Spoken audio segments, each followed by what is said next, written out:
Hi, I'm Steve Ashkin. What I thought I wanted to do a little bit today was talk about how to sell the dashboard. But the first thing I really want to emphasize is understanding that there is a huge difference between selling in person versus selling on the phone or using WebEx to do it.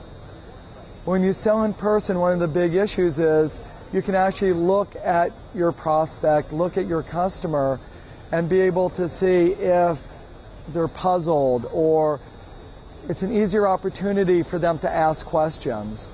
Compared to when you're on the phone with them, it is a very different sales experience where I really want to emphasize the need to take breaths, to specifically ask the people on the phone a question, to see if they're comprehending or if they have any feedback or questions.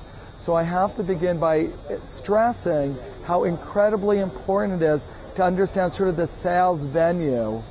And this one specifically is focused on doing it in person. So now, when we're going to sell the dashboard, the thing that I also want you to focus on is selling the sizzle. Fundamentally, everyone wants to know what's in it for them. They really, at some point, are going to ask you how data is put in, for example. But before we get there, you have to help them understand why they even care in the first place, how it's going to create value for them and their organization. So with that sort of as the build-up to this, let's go ahead and talk about what the dashboard is. So the way we present it is, across the top is where all the totals are. This graph is going to show what the total spend is of what's on the page, and in this case, it's looking at these 6 categories.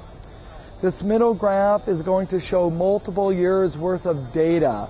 So in this case, multiple years of spend, and what we want to point out is visually, and that's what a dashboard is, visually the user can see how their spend is going up, and our dashboard makes it easy for them to identify that, as well as to see that each of these color bands, which corresponds to one of the 6 categories, they're all about the same size, and it makes it easy with our dashboard to see that, look, it's this green one that seems to be getting bigger. We can mouse over it, see that this is the energy, and it allows the user to quickly identify areas that they may want additional information to be able to determine whether or not they can improve performance. We also then talked a little bit about this graph, which is the normalization graph. And in this case, we talk about how it can be customized to the user's needs. Also, I want to emphasize that we want to think about who the customer is. So for example, if it's a school district, we may want to point out that they can normalize by the square footage of each of their school buildings. So they can compare a large high school to a small elementary school. Or they may want to put in the number of occupants, the number of students in each building, so they're able to look at efficiencies between the buildings. Or if they're talking to someone in healthcare, we can talk about square footage or the number of patients and occupied beds. Or if it's a manufacturer, we can track the sales or the number of widgets they're making each year. So this allows the user to customize the dashboard to think about efficiencies and normalize what's going on. So again, really quickly, when we introduce it, this is the total. This shows multiple years, and we're going to be able to talk about each band relating to the 6 categories, how visually it helps them identify where their needs are, and then about normalization, customized to help them in their facilities make comparisons. We then talk briefly about the 6 categories: energy, transportation, water, waste and recycling, internal consumables, and product consumption, which is typically going to be cleaning products. And by the way, when we talk about internal consumables, we usually mention that it has to do with office supplies, food, furniture purchases. So those things their organization is using internally. And as you see, we're also going reasonably quickly because we want to get through all of this and not spend an hour talking about just a basic high-level view of the dashboard. But once we sort of introduce this, we can talk briefly about the design of the individual graphs. And usually I often make sort of this saying about how we know that we could have done much more fancy graphics using gauges and real-time data and the sun moving across the sky. But instead, we design our graphs to be usable data based on how people really think about managing an organization. So in this case, we point out how the green line represents this year's performance, the orange line representing the previous year's performance, and how having those two data points allows them to look at things like seasonal trends. And then the red dotted line is their goals or their targets. And then I always tell them that we have a saying in our company that doing better, so doing better than last month or even doing better than last year, but doing better is not the same as doing good. So that's the design of our graphs. We then quickly demonstrate how they can drill down and get additional information by clicking on any of the categories, and it drills down to show more detail. We then use as an opportunity to point out how we now replace the graphs on the right with improvement tips. And we say how we've worked with hundreds of organizations over the years, and we realize for many organizations, if we would tell them in this case that their energy consumption is too high, they would have no clue what to do to decrease energy use or to save money. So our goal was to provide that kind of consulting, that kind of assistance to really help companies succeed. We also go on to say how this provides additional levels of detail. They can drill down further, so if we went down specifically about electricity, to look at all the various electricity meters they have, the improvement tips then would only be on electricity. Now you notice when I talked about this, I'm not going to need to go back and show the same thing for all 6 categories. You showed it once, we're talking about how this thing works, so showing in each case what they're doing is just more repetitions. And instead of doing that, understand a little bit about what the customer is really interested in. So if it's a company that distributes products, you may want to talk about that category or talk about transportation as the example. If they admit that they're concerned about energy, talk about that one. So that way you don't have to show all 6 categories, but instead could focus on one that is of interest to them and show them the functionality of the tool. But once we show the basic functionality, we want to explain to them that this is like a pyramid. And in our construction, we're starting at the bottom, at the basic or individual facility level, and then it's going to roll up into the portfolio and ultimately into the total for the organization. And so we go from this to telling them how excited we are to show them our portfolio comparison view, and we can go immediately to this.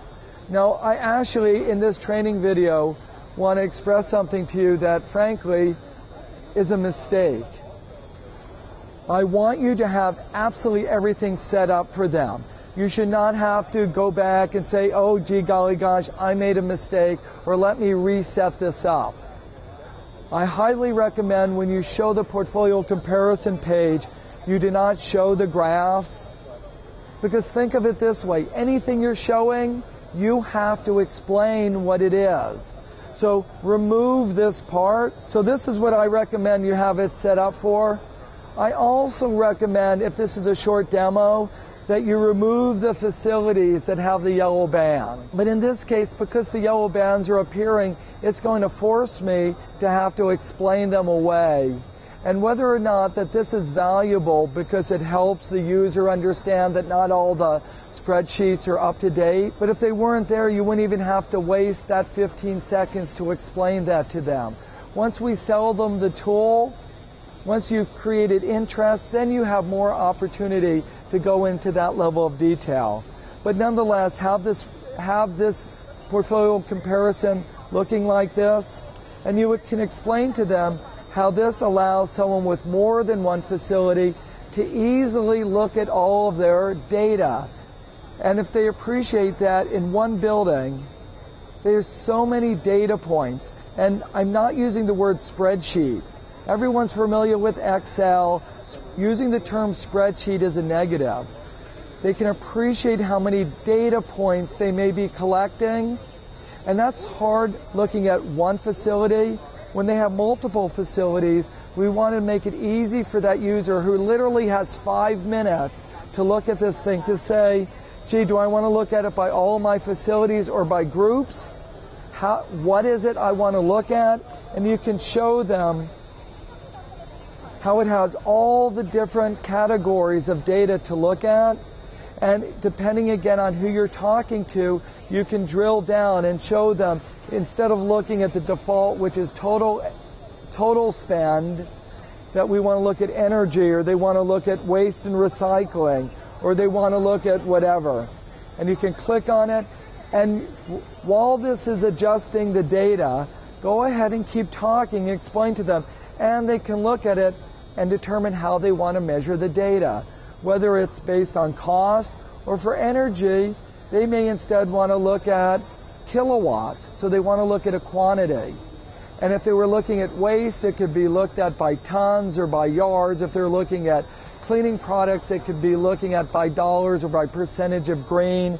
So it gives them the opportunity to look at what they want and in the measure that they want it. And then explain the normalization tab to say, if we wanted to, we could look at the total spend, or if we wanted, we could look at it by square footage, so that we know some of these buildings are bigger than others, so we want to look at their spend by square foot, so it's a measure of efficiency, and be able to zero in on what they want. In this particular case, once we've now it has displayed all the data, we can then have the discussion to say, now what we're looking at is all these organizations. These guys are at $10 of energy spend per square foot. These guys down here are at $16 or at $37. And then to make the point that frankly this may be right. Because if they have a very energy intensive facility, if it's a data center there, or if it's running 24 hours a day, whereas this one's only operating 8 hours a day, this may actually be right. But what it easily allows the manager to do is to look at those issues and begin asking the right questions. And that's basically how our entire dashboard works. And now you can open it up to questions for the customer. Also, what you notice from my presentation is I'm going to try as hard as possible not to spend a lot of time talking about how data is entered into the system. Inevitably, people are going to ask that, but remember, they only care after they understand why it creates value for them. And when we do talk about data uploading, oftentimes I don't even show it to them. I simply explain we offer 3 ways of entering data. They can enter it in manually, and I give the example, if they get a utility bill, they enter in a quantity, kilowatts, they enter in a cost, they enter in literally 2 data points a month. It's easy to do, so they can do it manually. The second way is if they have a spreadsheet, they can just upload the whole spreadsheet. So if they've been doing Energy Star, or if they're getting data from a supplier, they can just format it, push a button, upload it into their dashboard.